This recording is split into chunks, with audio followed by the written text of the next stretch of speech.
What up, YouTube? Ed, WeskerGriff, coming back with a Mailday recap video. Got a ton of pickups in recently from eBay. Went a little crazy with some of my Game of Thrones purchasing. Picked up a ton of cards recently, so going to go through all that. Also picked up a couple Gem Mint 10 PSA slabs to show off as well. So let's hop right on into it. First, I'll start with Valyrian Steel, which, if you guys don't know, that's a limited release, higher end Game of Thrones product that Rittenhouse Archives released several years ago. But a lot of the cards have recently popped up on eBay, so at auction prices. So I went a little crazy purchasing all these cards. Now, when I bought them, I did not consult my checklist, so I'm not sure if I already have these cards. I haven't looked yet since I just got the cards in today, but hopefully I didn't double dip on any of them. I don't think I did, but it wouldn't surprise me because it's not the first time I made that mistake. But here's the cards. First one is Alfie Allen, who plays Theon Greyjoy. Then we have Art Parkinson, who plays Rickon Stark. We got Daniel Portman, who plays Podrick Payne, aka Pod the Rod. Then we have Julian Glover, who plays Grand Maester Pycelle. One of my top 3 most hated characters on the show. Then we have Finn Jones, who plays Sir Loras Tyrell.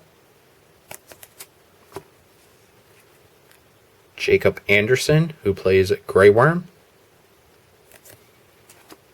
And the final one is Julian Glover, Grand Maester Pycelle.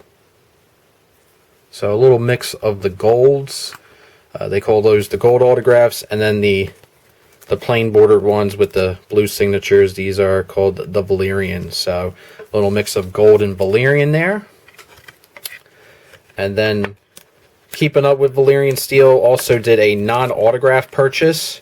They have a gold medal subset in that release, and the golds are numbered out of 100. And these cards definitely have some weight to them, so this was sold as a lot. Couldn't pass it up. It was 4 cards, and the seller actually threw in an extra. I'll show the extra first. It is the Spice King, who is one of the rulers of Karth from Season 2. And as you can see, it's numbered out of 100 there on the bottom. So these cards definitely have some weight to them. They're pretty heavy, and he sent 5 of them, and I think it was over a few pounds. But the reason I bought the lot was to get this card, Robb Stark, the King of the North, out of 100. Then we have one of the most underrated characters on the show, Maester Aemon Targaryen, Maester of the Night's Watch, numbered out of 100. Then we have Yara Greyjoy,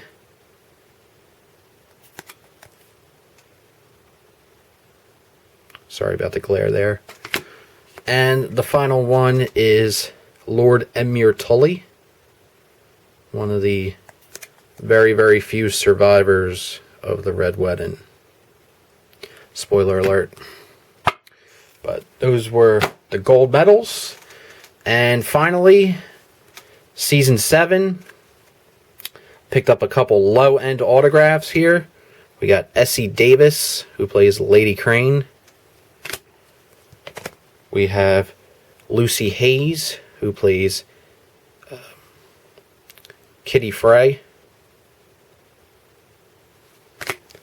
And then we have Brendrick O'Connor, who plays Ollie for the watch. So those are Season 7. And I lied. I actually have 2 more cards to show. They're both from the new release called Inflections, which is Rittenhouse's second attempt for a limited released high-end product. So they've been doing these bi-yearly with the high-end releases, and Inflections has totally sent the Game of Thrones collecting world through kind of a craze. Some of the cards are selling for insane amounts of money. So the first 2 I picked up, first one I picked up here was Ellie Kendrick, who plays Mira Reed. Unfortunately, the show kind of forgot about her in season 8. But really cool character. I'm curious to see what happens to her character along with her house in the books. But got this for $15, which is looking like a really great price because I've seen a couple sell upwards to $30. And then I got this card, which I was really thrilled to get. This is Richard Dormer, who plays Beric Dondarrion. And this is the Valyrian edition, which is for the domestic release only. So when Inflections, there's only 650 cases, and they allocated 450 cases as a domestic release and 250 cases as a international release. So you can only pull this card in the domestic releases, and it's one of the real limited cards. So got this for $35 as soon as it was listed, pulled the trigger, bought it right away, and I actually sent out an offer. Some guy had this card listed for $99.99. Sent him an offer for $65. He countered with $98.99. So saw it go up for $35. Gave that guy, bought that ASAP, and then the guy who sent me the offer for $98.99 hit that decline button and clapped my hands. So we shall see. But the prices on this card has been crazy. I've seen a few of these cards. Excuse me. I've seen a few of these cards sell for $150, and then I've seen a few go for $60, and then I've seen a couple go for $35. So prices are all over the place on this card. So I'll be curious to see where it stabilizes at. And next, onto the slabs. Yes, there are sports cards in this video. The first card here is from 2015 Bowman Draft. This is a chrome sky blue refractor gem mint 10 of Michael Soroka for the Atlanta Braves. So wanted to get this card. Was relatively inexpensive, so pulled the trigger and added it to the collection. Curious to see where he goes. He's been doing quite well for the Braves, so I wanted to get that into the PC. And then the next three slabs I'm going to show off are from the infamous, the notorious around the hobby within the last couple months, PWCC. And I'm just going to say now, this is going to be my last purchase from PWCC. Bought these cards a couple weeks ago, and they just came in a couple days ago, and there was a reason for that, because I bought all three of these cards at the same time at auction prices, and for some inexplicable reason, they didn't give me a combined shipping invoice, and I tried for multiple days to get a combined shipping tally total, and they would not budge. They just did not give me a combined shipping tally. They only would give me a combined shipping tally on 2 cards, not 3 of them. So I paid for the 2 cards that they did give me the combined shipping invoice for, waited a couple days, and then finalized the purchase for the other card, because I just didn't want to pay for everything at the same time, pay $10 for shipping, and then they ship the cards all in the same bubble mailer. I wanted to make sure that if I was indeed going to pay $10 for shipping, they were going to ship it in 2 separate bubble mailers. And I think Bill, Hall of Fame collector, actually had this problem recently with PWCC. So I was kind of frustrated with their customer service, but I did get the cards, and the first one here is a 2016 Bowman Chrome prospect of Eloy Jimenez, Gem Mint 10. Then I bought this one as well, Gem Mint 10. So those were the 2 cards they gave me the combined invoice on, and shipping was $5.50. And then I won this card merely a few, I would say like 15 minutes after the Eloys. 2016 Topps Chrome Blake Snell Prism Refractor. Beautiful shine on this card. Gem Mint 10. So shipping on this was $4.50. And so the total came to $10 for the shipping, but I don't know what the deal was. They would not combine it.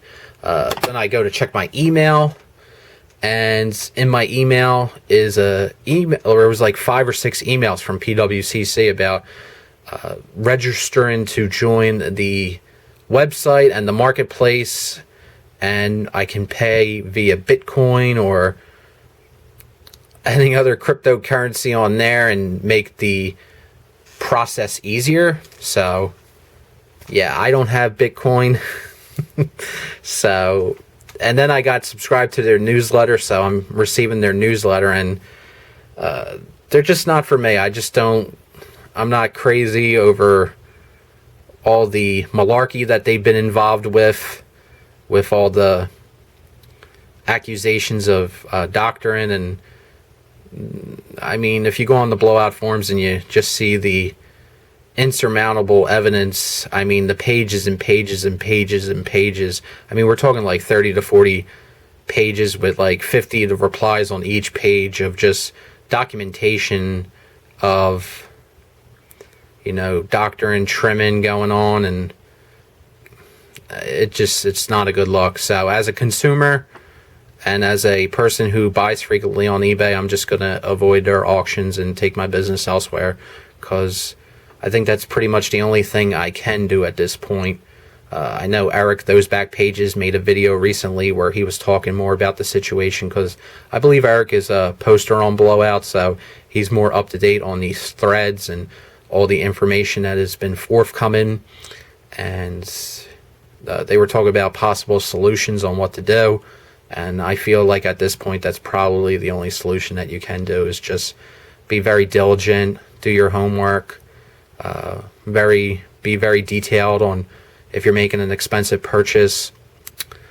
Just, you know, be very diligent, know what you're looking for before you make the purchase, and you know who you're buying from, and check the track record of who you're buying from. So yeah, I guess that's all we can do, but that's all I got for you guys. I know this video went on way too long, and was talking about a lot of different things, but I always appreciate you stopping by. Really do appreciate it. And leave a comment down below. Tell me what you think about this whole ordeal. The Game of Thrones cards, tell me what you think. If you get them, if you buy them, what you think of the new Inflections release, and all that good stuff. So thanks guys for watching. Have a great one. Take care. Peace.